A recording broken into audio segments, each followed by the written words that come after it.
Ok. Alors, nous allons continuer le cours sur l'analyse de position. Nous avons vu comment trouver la position des différentes barres dans un mécanisme à 4 barres. Aujourd'hui, nous allons commencer par voir l'analyse de position des mécanismes vielle-manivelle et dans un cas général. Donc, quand je veux dire par dans le cas général, ça veut dire que le piston il glisse sur une ligne qui est parallèle à la ligne horizontale qui passe par l'articulation fixe de la manivelle. OK? Donc, je vais faire comme ce que nous avons fait pour le mécanisme à 4 barres. Chaque barre est décrite par un vecteur qui est dessiné d'une certaine manière. Et puis, je vais partir, par exemple, de ce point-là et faire le tour et décrire ce que je trouve sur mon chemin. Donc, j'ai R2, le vecteur R3 est dans le sens inverse du,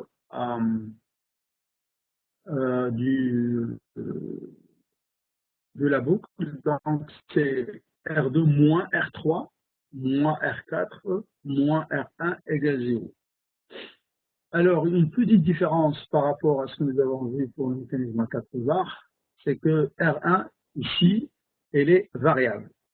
Dans le mécanisme à 4 barres, R1 était fixe. Pourquoi? Parce que ce piston est en train de se déplacer et le R1, il décrit la position du centre du piston. Et donc, R1 est variable. Nous allons faire ce que nous avons déjà fait, là, séparer les parties réelles ou les parties imaginaires, ou bien quand on utilise des vecteurs projetés suivant X, suivant Y, c'est la même chose. Ok, donc je retiens deux équations. Alors ici,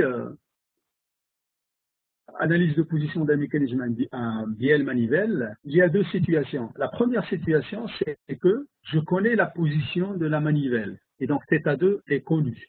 Je suppose aussi que toutes les longueurs sont connues. Et donc, dans ces deux équations, les inconnus, c'est R3 et D. θ4, en fait, c'est pas une inconnue parce que θ4, on va toujours la prendre pi sur 2. Ça veut dire que pour positionner le piston, je trace un vecteur horizontal jusqu'à ce que la pointe coïncide avec la position du piston, et puis je trace un autre vecteur qui a une longueur fixe, c'est la distance de cette articulation à la ligne de glissement. Et donc θ4, ça va être égal à pi sur 2. Et donc les inconnus, c'est θ3 et θ4. Donc, comment est-ce qu'on va faire pour résoudre?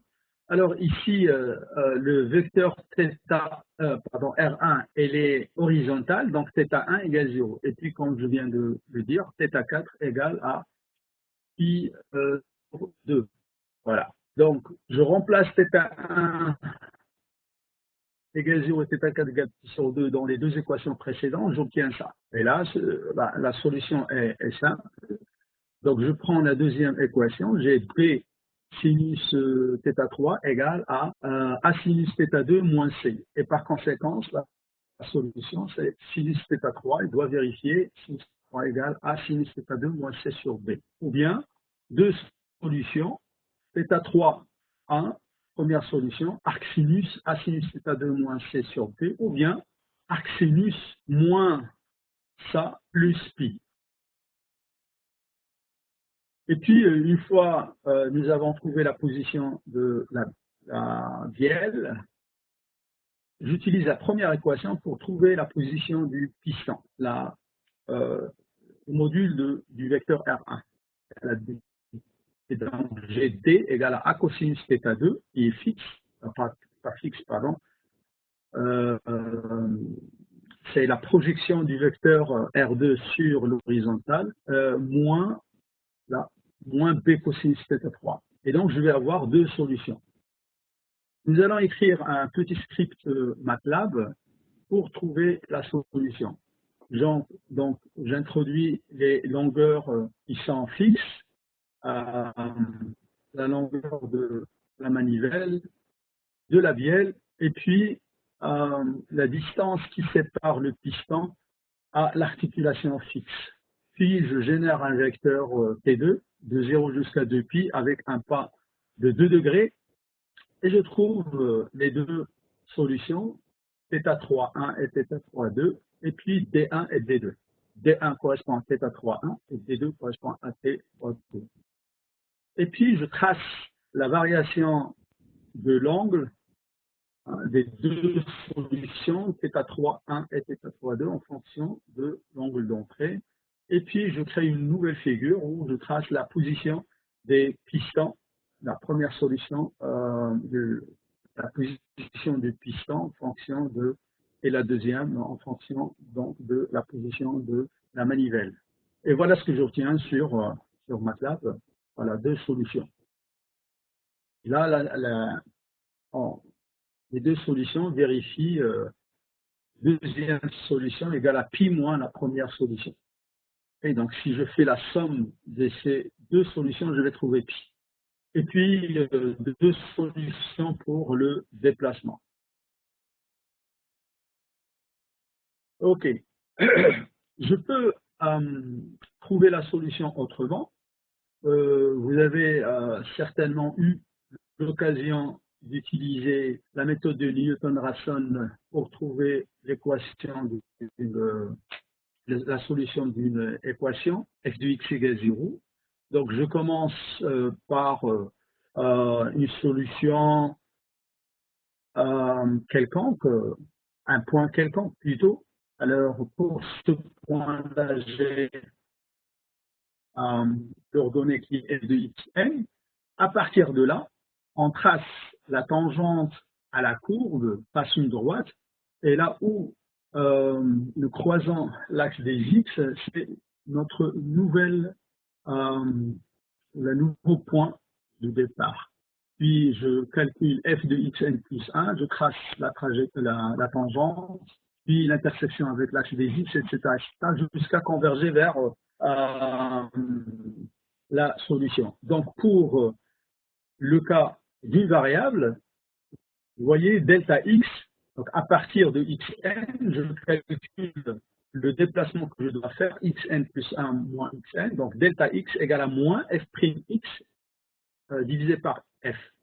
Alors, les deux équations que nous avons vues, on peut les écrire sous forme d'un vecteur.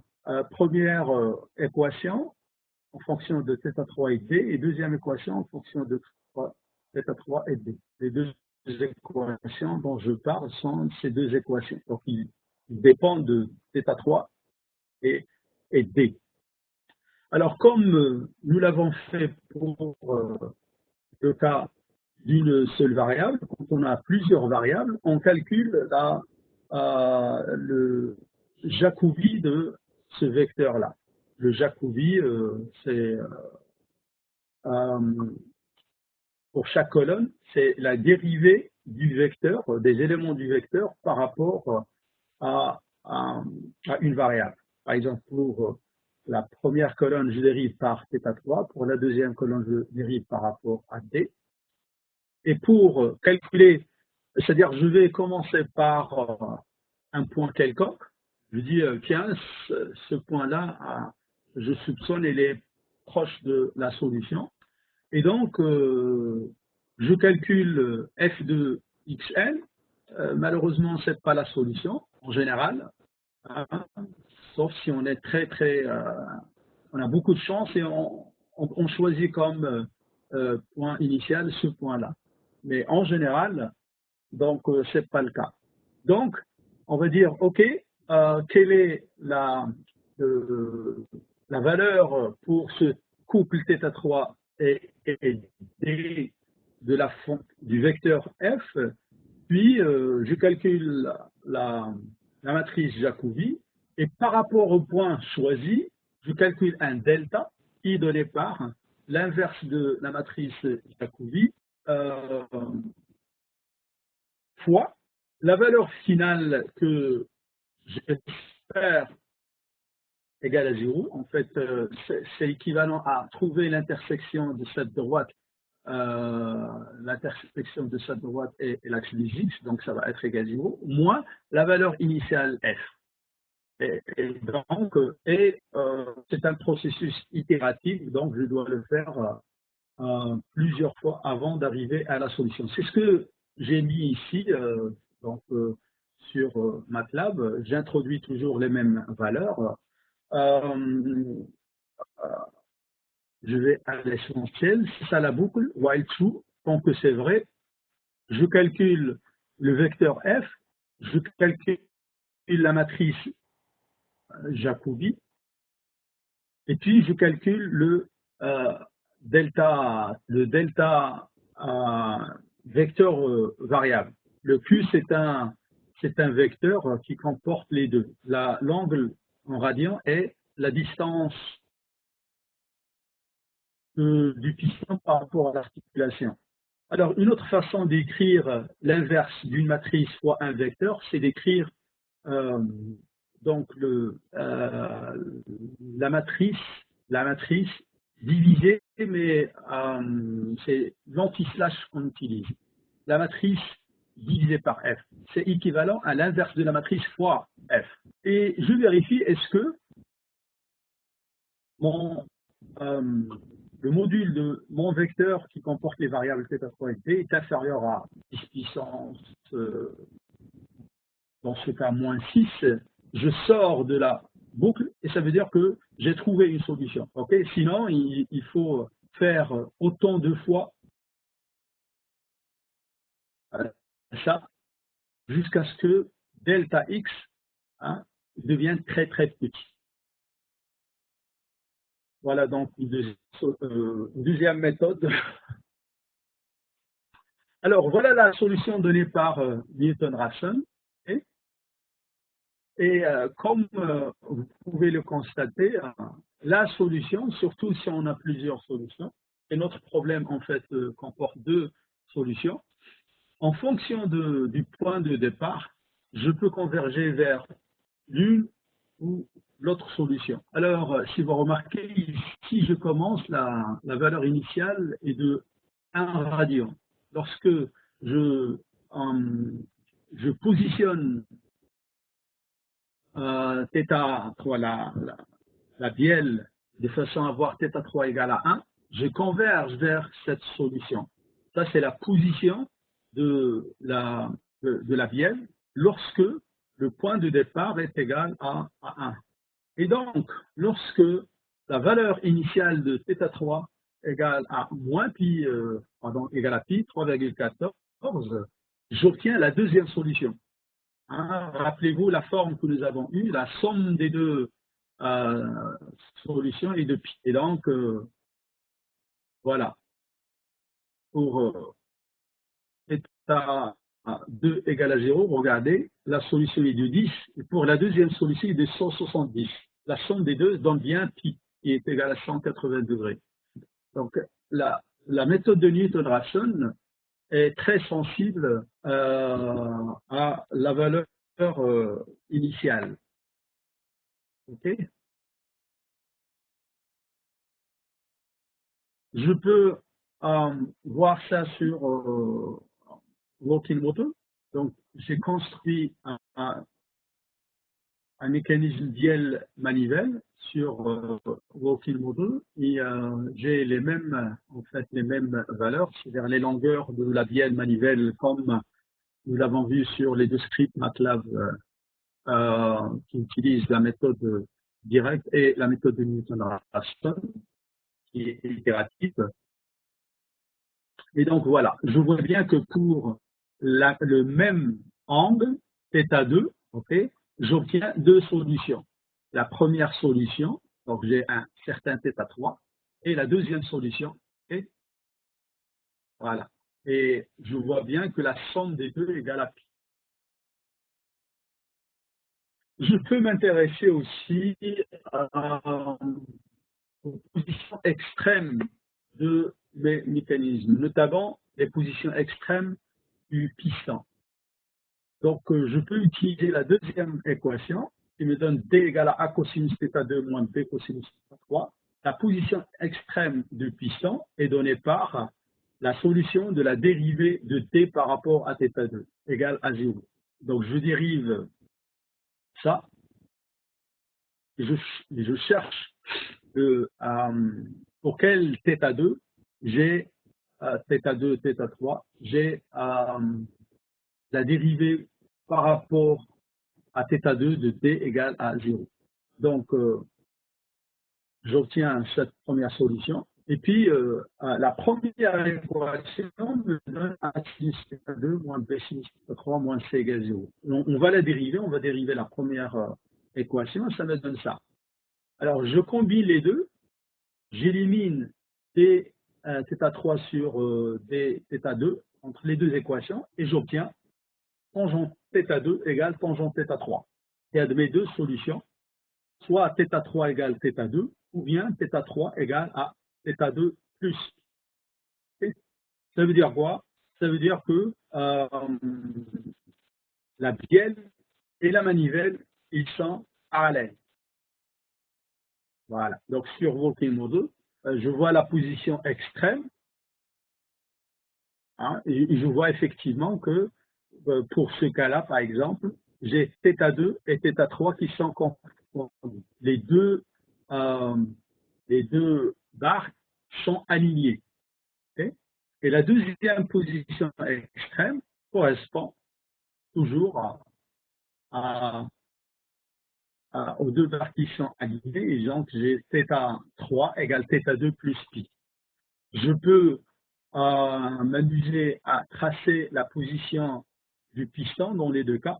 Et je suis la position le long du cycle et je trouve effectivement, remarquez ici le point, quand je suis dans cette position-là, lorsque les deux barres sont alignées, la position est à la position minimale. Et puis, quand ils sont alignés dans l'autre sens, la position est maximale. Et ça me facilite en fait la tâche parce que, regardez, j'ai un triangle là. Okay. Donc, je peux facilement trouver cette position minimale. Je vous rappelle que la position dont on parle, c'est la position du piston par rapport à la position de l'articulation fixe de la manivelle. Donc, ce côté-là appartient à un triangle rectangle. Et donc, j'applique le théorème de Pythagore qui me donne la position minimale du piston, c'est racine carrée de 1 moins p au carré moins c au carré. Et puis, la deuxième, c'est aussi, j'applique le théorème de Pythagore et ça me donne Dmax est égal à racine carrée de a plus b au carré moins c au carré. Ce qui me permet aussi de calculer la course maximale du piston, puisque ça c'est la position minimale et ça c'est la position maximale. La course balayée par le piston, c'est la différence entre les deux. Maintenant, pour la position extrême de la bielle, je l'obtiens de la même manière. Je cherche la position de la manivelle pour laquelle j'ai d θ3 par rapport à cet angle égal 0. Et donc, à partir de cette équation, pour avoir d3 sur d θ2 égale 0, ça veut dire que A cosinus θ2 égale 0, A n'est pas nul, donc c'est cosinus θ2 égale 0. Et donc, j'obtiens les positions extrêmes de la bielle pour θ2 égale pi sur 2 ou bien 3 pi sur 2. Okay. Et ça me permet de calculer facilement les positions extrêmes de la manivelle. Alors, l'angle entre θ3 min et θ3 max, il sera à un moment donné occupé. Et donc, il est interdit de l'utiliser. C'est-à-dire qu'il ne faut pas qu'il y ait d'objet dans cette région. Et tout angle qui est supérieur à θ3 max ou θ3 min ne sera jamais balayé, donc on peut l'utiliser. Donc revenons sur Volcano 2. Et donc, là aussi, j'ai tracé la position angulaire de la bielle et je vois que le minimum, effectivement, correspond à θ3, à θ2, pardon, égale à pi sur 2, et la position maximale correspond à θ2 égale à 3 pi sur 2. J'ai dit tout à l'heure que pour un mécanisme bielle-manivelle, j'ai deux situations. La première, c'est par exemple dans le cas d'une pompe volumétrique, et donc on entraîne la bielle, pardon, la manivelle, on entraîne la manivelle et le piston suit, hein, pour pomper l'eau par exemple. Et la deuxième situation, c'est ce qu'on trouve dans un mécanisme bielle-manivelle utilisé dans un moteur à combustion interne. En fait, l'explosion fait déplacer le piston et, et la manivelle, en fait, suit. Et donc, dans ce cas-là, d'entrée pour nous, ça va être la position des pistons et θ2, θ3 vont être des inconnus. Okay. Alors, c'est ce que je veux dire par là. Dans ce cas, on cherche la position de la manivelle et de la bielle pour une position donnée du piston. Et donc, on va fixer D et on va trouver pour chaque D quelle est la valeur de θ2 et θ3. Et donc, on revient à ce que nous avons vu pour un mécanisme à 4 barres. Donc, éliminer un des deux angles des deux équations, appliquer en gros la méthode de Freudenstein pour trouver θ2, θ2, θ2, θ3 en fonction de D. Et donc, pour diversifier les méthodes, nous allons voir une autre façon de faire. Alors, j'exprime l'équation de départ sous cette forme-là, donc j'utilise les nombres complexes. Rappelez-vous, R1 moins R2 moins R3 moins R4 égale 0. Et donc, le R1, plutôt le R2, ça va être égal au module, la longueur de la barre A, exponentielle I θ2. θ2 est l'argument. OK.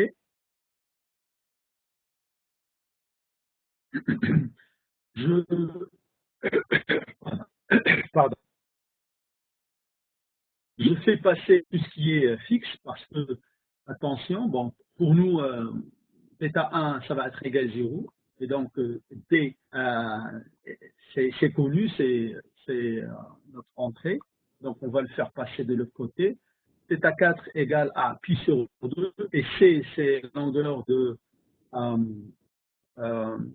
que la distance du piston par rapport à l'articulation fixe, donc je le fais passer de l'autre côté. Donc j'obtiens cette équation.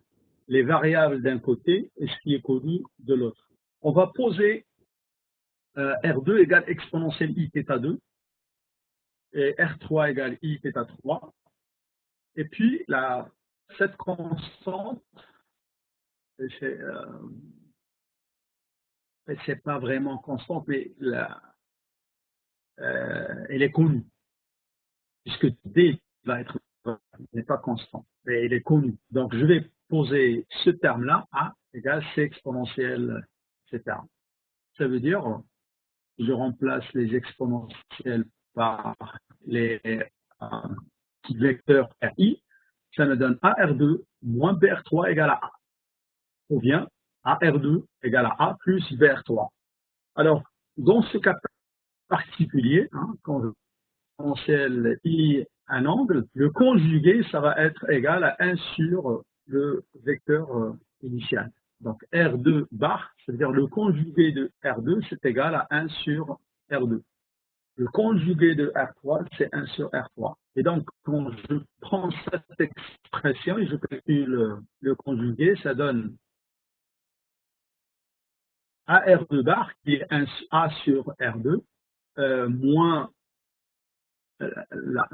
moins B R3 bar, donc moins B sur R3, égale à A bar. Je remplace R2 par A plus BR3 sur A, et ça me donne ça. Et puis en développant, je trouve une équation de second degré en R3. BA bar, R3 au carré, plus R3, etc., etc. Et donc, facile à résoudre. D'ailleurs, voilà un script MATLAB qui utilise la méthode de Freudenstein. Et ça, c'est, si vous vous rappelez, lorsqu'on a trouvé arc tangent, etc. Donc, c'est la méthode de Freudenstein qui est utilisée pour trouver la solution. Et je vais revenir sur la deuxième méthode. Donc, j'ai deux solutions, θ 2, 1 et θ 2, 2, et puis θ 3, 1 et θ 3, 2. Alors maintenant, revenons à la deuxième méthode. Alors, sous MATLAB, en fait, c'est pas la peine de calculer delta, puis écrire pour une équation de type ax carré plus bx plus c égale 0. Delta égale b carré moins 4ac, puis la première solution moins b plus ou moins plus racine de delta sur 2a, etc. Sur MATLAB, il suffit de préciser testant les coefficients de votre polynôme. En fait, on n'est pas limité à un polynôme d'ordre 2. Et l'équation, plutôt fonction utilisée, c'est roots. Roots, bien racine, roots, parenthèse, puis je donne un vecteur. Et le vecteur comporte les coefficients du polynôme, dans notre cas, d'ordre 2. Donc, BA bar, c'est le coefficient qui correspond à x carré. AA bar plus B carré moins A carré, c'est le coefficient du monôme qui correspond à x, et puis la constante AB. Okay. Il y a une deuxième façon de faire, toujours sur MATLAB, c'est d'écrire l'équation que nous avons trouvée sous forme de texte. Ça, c'est puissant. Donc, cette équation-là, je l'écris sous forme de texte. Okay. B conjugué de A, et le conjugué sur MATLAB, ça s'écrit conj. Conj de A, R3 au carré, plus R3, A fois étoile, conj A, plus B carré, moins A carré, plus AB. Je l'écris sous forme d'un texte. Alors, remarquez la présence des guillemets. Donc j'écris ça, c'est une équation. Et puis MATLAB dispose d'une fonction très puissante qui est solve. Donc je mets les solutions dans une variable qui s'appelle une variable de type vecteur en sol égale à solve cette équation, virgule, puisque cette équation comporte énormément de variables, on précise par rapport à quoi on voudrait résoudre cette équation. Et donc, je précise R3 toujours sous forme de texte. Okay. Donc, lui, quand il va recevoir cet ordre, il va voir si les variables y sont définies. Bien sûr, il faut au préalable initialiser différentes variables, A, B, calculer A, etc. Et bon, il va trouver que B, il peut la remplacer par une valeur numérique, la même chose pour conjuguer A, etc. R3, vous l'avez précisé comme variable, et donc il trouve la solution. Alors, nous allons prendre un exemple simple, A égale à 1, B égale 3, C égale 2, D égale 2,5. Je calcule l'équation par la première méthode en utilisant roots. Il me donne, voilà les deux solutions, moins 0,9368, moins 0,3498 i, et puis une deuxième solution. Et si j'utilise la deuxième méthode, solve, et après il faut évaluer la solution, pour qu'il remplace les valeurs, qu'il remplace les différentes variables par leurs valeurs numériques. Il trouve la même chose, sauf que les deux solutions sont inversées. Là, on trouve exactement la même solution. OK? Voilà. Donc, vous avez maintenant trois méthodes. La méthode de Freudenstein, la méthode une fois, et la deuxième méthode qui me donne une équation quadratique en R3. Et donc, soit utiliser roots, soit utiliser solve. Et bien sûr, on s'y attendait, on va obtenir la même solution.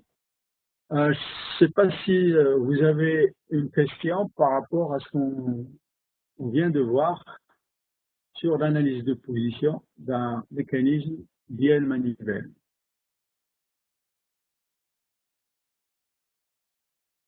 Je vais donner la parole à Shawqi, juste pour essayer de comprendre pourquoi il me met un point d'exclamation.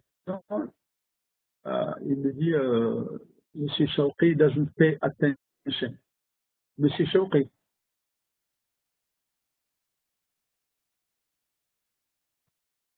Il ne répond pas. Donc, il avait raison. Belul Yassine, je voudrais juste comprendre pourquoi il me dit manque d'attention. Oui. Allô? Allô? علاش داير لي point d'exclamation عليك؟ Je sais pas, Anna, j'assiste le cours, je vois les slides, maintenant j'entends votre voix.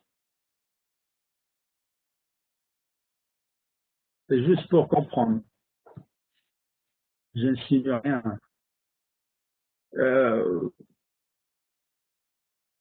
Afaf, je voudrais juste comprendre. Pendant un petit moment, vous avez quitté ou là, c'est-à-dire quitté là où vous êtes, Afaf,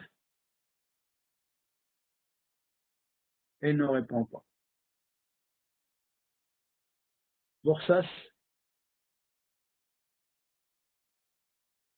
il ne répond pas. Donc peut-être que dans beaucoup de cas, c'est vrai. Yusra, Mahida, Yusra, Oui, monsieur. elle nous répond. Pendant un petit moment, Essayez pour comprendre. En fait, j'ai ouvert une autre fenêtre sur mon ordinateur.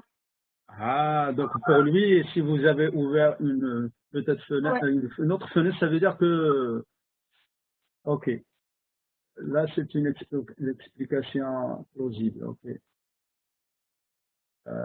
Ok. Est-ce que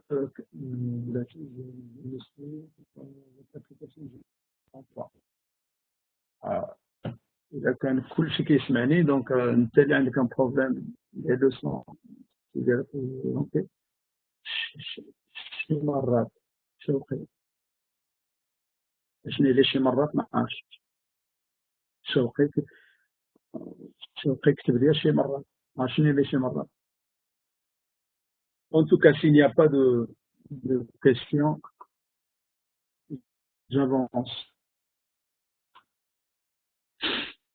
Yes. Monsieur, comment on a pu passer de la notation à une notation complexe? Comment ça? Comment on est passé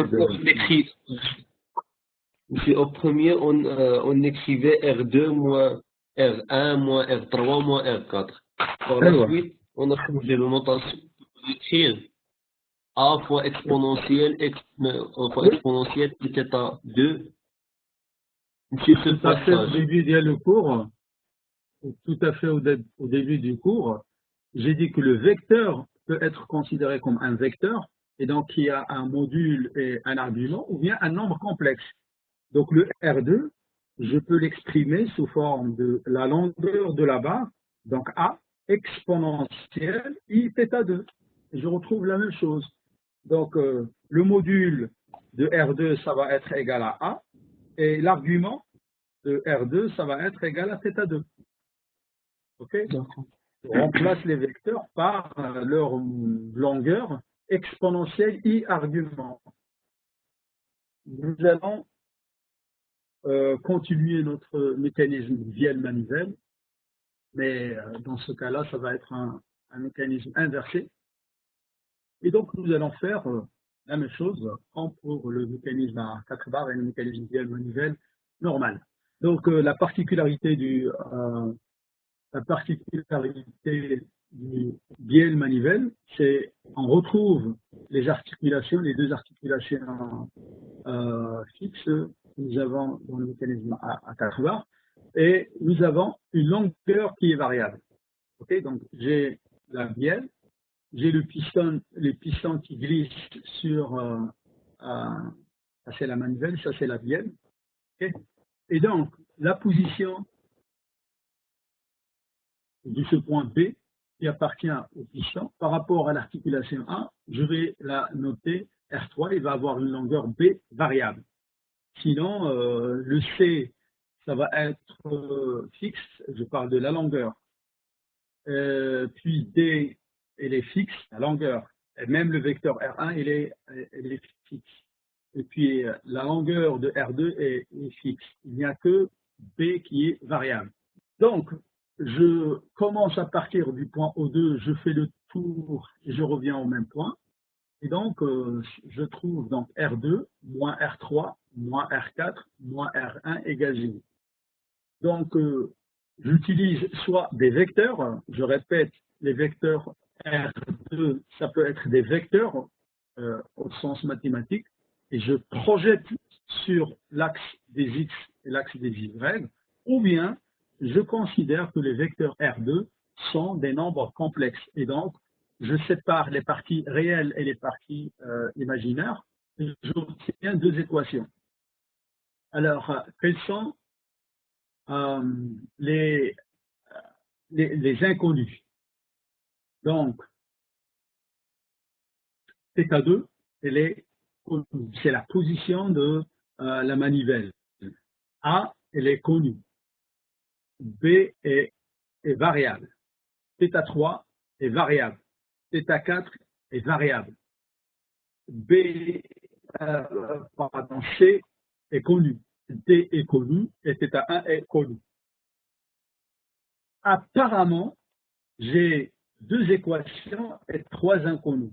B, θ3 et θ4. Mais ce qu'il faut remarquer, c'est que puisque j'ai le piston qui glisse tout le temps sur le vecteur R3, il y a une relation entre θ3 et θ4. θ3 et θ4. Okay? Et donc, en fait, je n'ai que deux variables. Donc, pour une position donnée de la manivelle, les inconnus sont B, θ3 et θ4, mais j'ai θ4 égale θ4 plus gamma. Et en général, ce gamma, il va être égal à pi sur 2. Je vais avoir mon piston qui est perpendiculaire, c'est-à-dire l'axe, cet axe-là, il va être perpendiculaire à la barre 3. Et donc, ça me donne, si je remplace dans l'équation précédente θ4 par exemple, θ3 égale θ4 plus pi sur 2, et θ1 égale 0, j'obtiens B égale à A sinus θ2 moins C sinus θ4.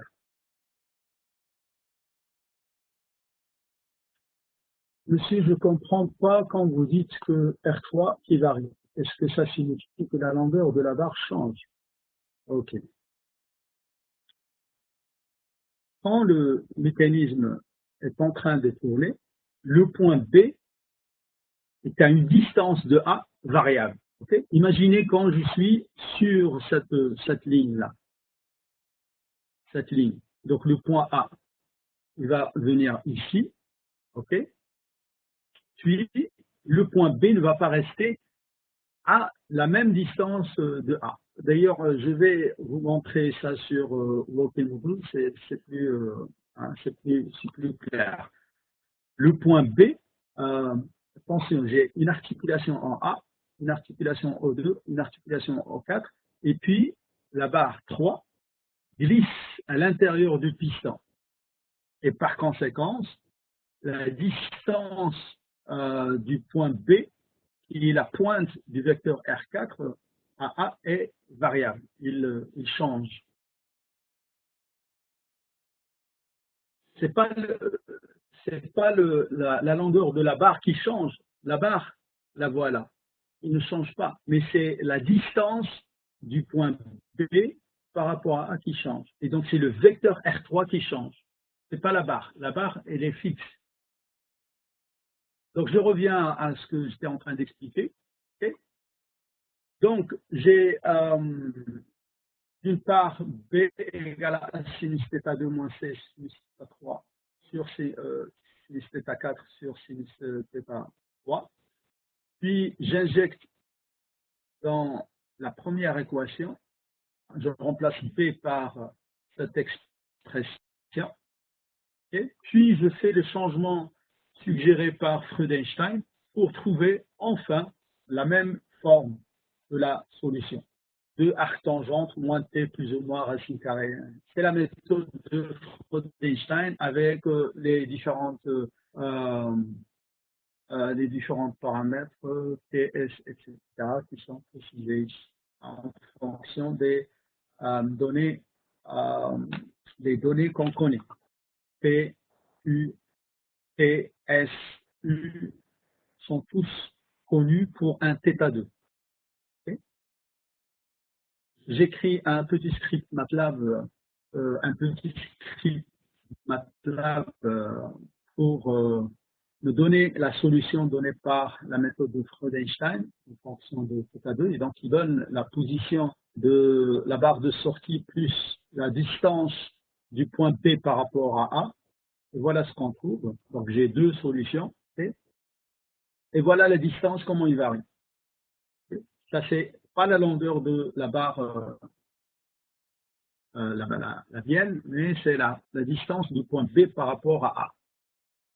Je peux faire ça sur Broken, c'est pas évident, puisque ici la glissière n'est pas fixe, il tourne avec la barre. Donc ce qu'il faut faire, c'est dessiner donc un rectangle et puis dessiner la glissière sur le rectangle pour qu'il soit lié à ce rectangle. Et sinon, le reste, c'est la même chose. Et donc, vous voyez par exemple, par rapport à ce qu'on disait, que dans cette position-là, donc ici j'ai le mécanisme dans deux positions. Non, pardon. Je pensais à autre chose, mais en fait, ici, ça montre pour la même position de la barre d'entrée, donc la manivelle, ils sont parallèles ici.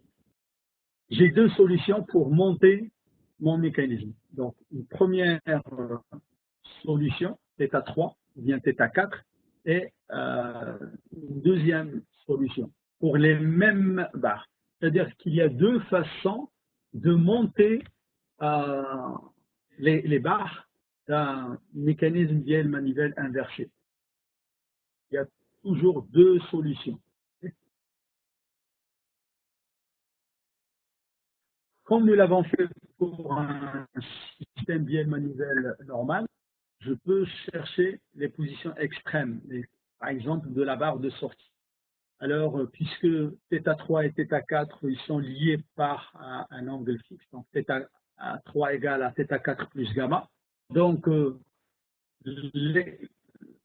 l'angle θ2 qui donne la position extrême de θ3 et θ4, elle est donnée par la dérivée de soit θ3, soit de θ4 par rapport à θ2 égale 0. Et donc, je reviens aux équations précédentes, je dérive par rapport à θ2 et j'obtiens deux équations. OK? Alors, j'élimine B point, la dérivée de B par rapport à θ2 entre les deux et j'obtiens tangente θ2 fois tangente θ3 égale moins 1.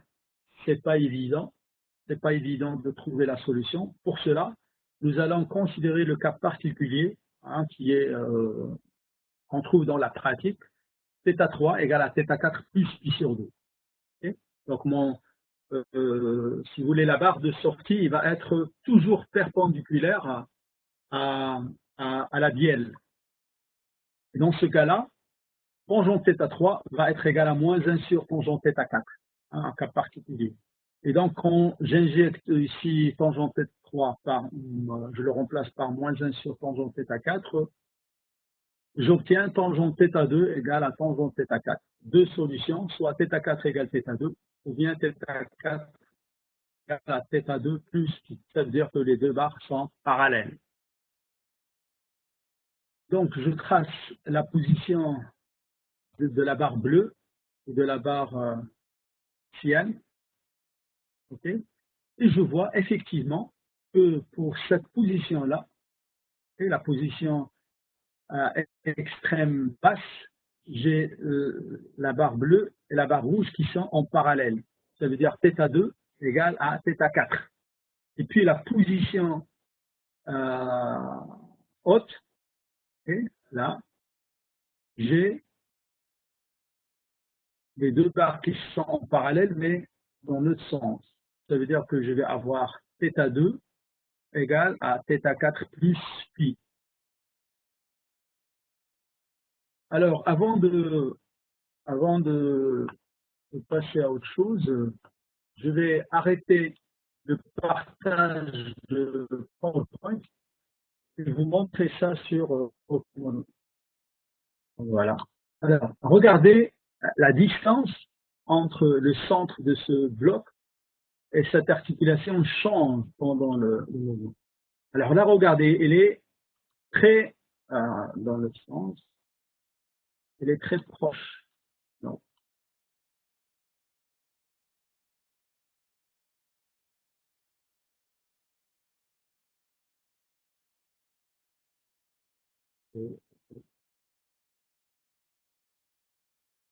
voilà. Regardez maintenant la distance entre ce point-là et ce point-là par rapport à cette position-là maintenant. Et donc, j'ai bien la distance B qui change en fonction du temps, en fonction de θ2. Okay, et donc, je peux vérifier ce que nous avons vu tout à l'heure. Voilà. Donc, cette position-là correspond aux deux barres qui sont parallèles. Et cette position-là aussi. Voilà. Voilà. Les deux barres sont en parallèle. Alors, une dernière chose, comment est-ce qu'on va faire pour les autres mécanismes? Si on commence par un mécanisme de Watt, rappelez-vous que dans un mécanisme de Watt, j'ai les deux barres tertiaires qui sont directement liées. Donc voilà un exemple de mécanisme de Watt. Ce qu'on va faire, en fait, bien qu'il s'agisse d'un mécanisme à 6 barres, on va le subdiviser en deux sous-mécanismes. Le premier mécanisme, là, c'est un mécanisme à 4 barres. R2, R3, R4, R1. Et donc, nous allons résoudre le problème, c'est-à-dire, c'est quoi le problème déjà? J'ai les longueurs de la barre 3, la barre 2, cette barre fixe et cette distance-là. On demande c'est quoi la position du mécanisme. Donc, il faut trouver pour une position θ2, la position de θ3, de la barre 4, et puis ici, on va supposer qu'elle est, elle est horizontale. Donc, cette première partie peut être faite sans problème. Et en fait, ça va donner deux solutions. Mais une fois, nous avons trouvé une solution. Par exemple, ça, c'est une solution. La barre 4, c'est une barre tertiaire. Nabil Ayashi, il y a un rectangle bizarre en haut de l'écran. On en a parlé au début de la séance. C'est Webex, je ne sais pas. Je ne sais pas comment l'éliminer. Donc, il faut vivre avec. Donc, une fois nous avons trouvé la position de mon premier mécanisme à 4 barres, sachant que la barre 4, c'est une barre tertiaire, et donc le vecteur R4 et R5, ils vont être toujours séparés par le même angle. Donc, une fois que je trouve la solution, je dessine le vecteur R5 et il devient fixe. Et une fois R4 connu, cet angle, elle est connue. La longueur de R5, elle est connu, et donc je peux dessiner R5 qui correspond à R4. Okay? Le R8, il est fixe, et donc le problème revient à résoudre un problème de position d'un nouveau mécanisme à 4 barres, R5, R6, R7, R8. Et donc, on va trouver encore 2 solutions. Et donc, en gros, pour l'analyse de position d'un mécanisme de Watt, nous allons trouver 4 solutions possibles si on dispose de 2 barres tertiaires, dont une est fixe, et puis 4 barres binaires. Il y a 4 façons de les monter pour un angle θ2 donné. Okay? Pour un mécanisme de Stephenson, on peut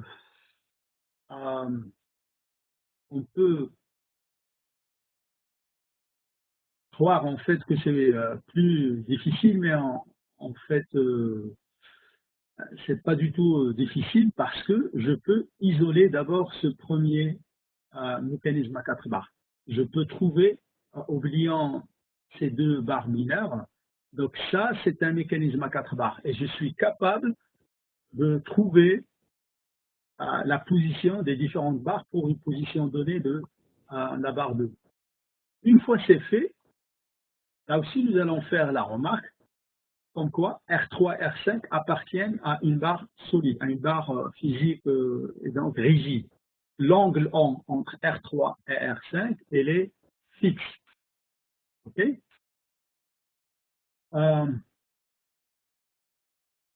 Et en fait, une fois nous avons trouvé une solution, j'ai R4 qui est figé, qui est connu, R3 qui est connu, l'angle entre R5 et R3 est fixé et la longueur de R5 est connue, donc je vais pouvoir trouver R5.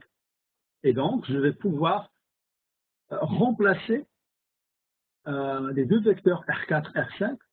Hein, j'ajoute un vecteur qui est égal à R4 plus R5.